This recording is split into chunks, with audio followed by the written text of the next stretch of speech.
ముఖ్యంగా మన సిఈ శ్రీనివాస్ గారికి, మన ఈరోజు పదవీ విరమణ కార్యక్రమం చేపట్టిన రాజశేఖర్ గారికి, మరి ఇక్కడికి వచ్చిన అధికారులకు, పెద్దలకు, మరి ఇక్కడికి వచ్చిన అందరికీ నా నమస్కారాలు.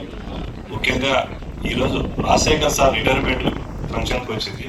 నిజంగా ఈ రిటైర్మెంట్ ఫంక్షన్కి రావడం అందరం బాధగా వచ్చాం.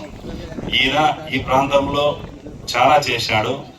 ఈయన పులివెందులకు ఒక 6 సంవత్సరాల క్రితం ఎంతో కరువుతో చీనాచెర్లకు నీళ్లు లేక చాలా ఇబ్బందులు పడే టైంలో ఈయన పీబీసీఈగా ఇక్కడ పనిచేసినాడు.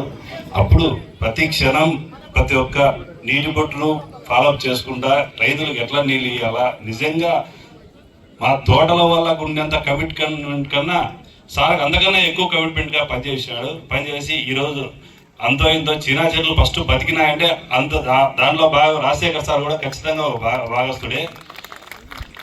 నిజంగా నేను చాలా మంది అధికారులతో కలిసి చూశాను, కానీ చాలా కమిట్మెంట్తో, చాలా జాగ్రత్తగా, చాలా కమిట్మెంట్తో రైతులకు ఏదో చేయాలనే ఉద్దేశంతో చాలా కష్టపడి పనిచేసే వ్యక్తిత్వం ఉన్న వ్యక్తి సారు.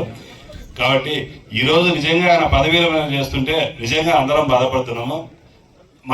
మనకు ఇలాంటి అధికారి నిజంగా దొరకడు. నిజంగా ఇది మన పులివెందుల వాసన చేసుకునే దురదృష్టం. ఓకే, థ్యాంక్ యూ అండి. ఇప్పుడు మన